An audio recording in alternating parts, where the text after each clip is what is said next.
día de hoy hablaremos de cómo diligenciar de forma correcta los formatos de trabajo. En este caso vamos a hablar de un contrato de trabajo a término indefinido. El formato Minerva, el cual en la parte de arriba trae el nombre del empleador, el nombre del empleado. Pongamos toda la información acerca del empleado y del empleador, como lo son su dirección, el cargo que va a desempeñar la persona, dónde nació, su salario, el periodo de pago y la ciudad donde se contrata y a laborar.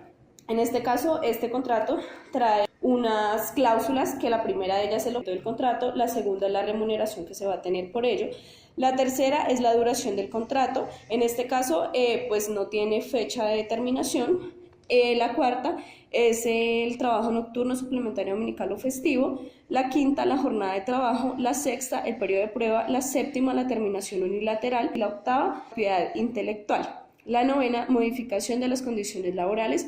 Podemos encontrar la décima, que es la dirección del trabajador, la cual debe actualizarse si se cambia. La undécima, los efectos del contrato. Tenemos la ciudad, la fecha, y en la parte de acá donde dice cláusulas adicionales, firma el empleador, firma el trabajador y en este caso si hay testigos, firman los testigos. Por otro lado, tenemos el contrato individual de trabajo por la duración de una hora labor, que es este. Trae los mismos datos, formato Minerva, se pone el nombre de la empresa, el nombre del empleador, el nombre del empleado, las direcciones y demás. También trae unas cláusulas que son las siguientes. La primera, que es el objeto del contrato, la segunda, la remuneración, la tercera, la duración del contrato, la cuarta, el trabajo nocturno, suplementario, dominical o festivo, la quinta, la jornada de trabajo, la sexta, el periodo de prueba, la séptima, la terminación unilateral y la octava, la propiedad intelectual. Por la parte de atrás tenemos la ciudad donde se firma el contrato, la cláusula novena, que es la modificación de las condiciones laborales, la décima, que es la dirección del trabajador, y la undécima, los efectos del mismo. La fecha, firma el empleador y firma el trabajador y testigos en caso de que se requiera. Este es un contrato formato Minerva. En la parte de arriba está el nombre del empleador, nombre de la persona que se contrata, en lo posible los datos lo más legibles, sin tachones, sin enmendaduras. A continuación están las cláusulas del contrato. La primera, el objeto del contrato que vamos a realizar, la segunda es la remuneración, la tercera la duración, el periodo que vamos a estar contratados, la cuarta especifica el trabajo nocturno, suplementario, dominical o festivo. En la quinta podemos ver la jornada de trabajo, la sexta el periodo de prueba, la séptima si hay terminación unilateral y la octava periodo intelectual en el caso de que aplique. Modificación y condiciones laborales, importante tenerla en cuenta. En la siguiente hoja, cláusula décima, dirección del trabajador, undécima, efectos. En este espacio podemos adicionar las cláusulas que tengamos para pactar con el trabajador, acto seguido la firma del empleador, el trabajador y un testigo. El contrato debe entregarse tanto a la empresa, debe quedarse con una copia, y el trabajador debemos entregarle una copia al trabajador. Es el formato de afiliación de fondo de cesantías y pensiones. Es igual la fecha, los datos básicos del trabajador, legibles en lo posible, los datos básicos del trabajador, la dirección, fecha de nacimiento, cédula, teléfono y demás. Leer todo el formato, marcar las casillas que sean las que nos corresponden. En este caso debemos estar asesorados por la persona de recursos humanos.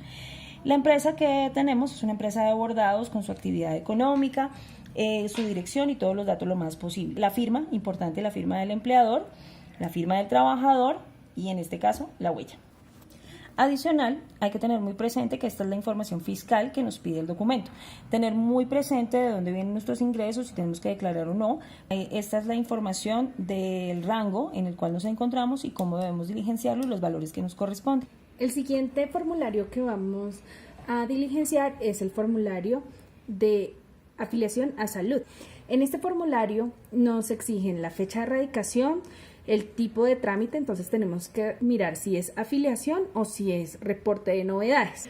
Nos piden datos de tipo de afiliación, el régimen al cual pertenecen. Este paso son los datos básicos de identificación, entonces nos van a pedir nombres, apellidos, documento, fecha de nacimiento y el género. El segundo son datos complementarios. ARL está afiliado, en qué fondo prestadora de pensiones, cuál es el ingreso base, que en este caso es el salario mínimo legal vigente para el 2018, residencia, datos de contacto, si la zona es urbana o rural. Después nos pide los datos del núcleo familiar, datos anexos de los niños, que serían los documentos de identidad y las fechas de nacimiento. Por último, esta parte nos está pidiendo los datos de identificación del empleador, que son los datos de contacto de la empresa que lo va a contratar. En la parte de atrás del formulario encontramos que es el reporte de novedades. Entonces, en los anexos tenemos que montar los documentos que vamos a anexar, como lo son los documentos de identidad y los registros de los niños.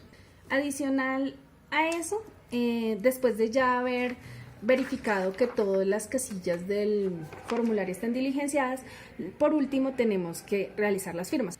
También vamos a llenar el formulario de la ARL o Administradora de Riesgos Laborales. Nos piden una fecha de erradicación y una fecha de iniciación de la cobertura. Aquí nos dicen tipo de trámite, sería afiliación. Datos del trabajador. Aquí nos pide referenciar la EPS y el Fondo de Pensiones y Cesantías. También nos piden los códigos, información del contrato, entonces número de contrato, cómo es el tipo de cotizante, si es dependiente, pensionado, los datos de la empresa, donde nos piden el código de la actividad económica, fecha de contrato, a cuántos meses está el contrato, en el horario de ejecutar las actividades. Aquí abajo nos piden datos y valores del contrato, el valor mensual, el código, la actividad que se va a ejecutar, el nivel de riesgo, en dónde se va a ejecutar dichas acciones, el resumen de la información del pago de la cotización. Entonces, igual nivel 1, el fecha de la iniciación del contrato, el valor mensual del contrato, el número del contrato y el IBC. Por último, nos piden las firmas. Entonces, acá está la firma del trabajador, la firma del contratante y por último, la firma del funcionario de la ARL, quien es el que nos hace y nos recibe el formulario para dicha afiliación. Muchas gracias.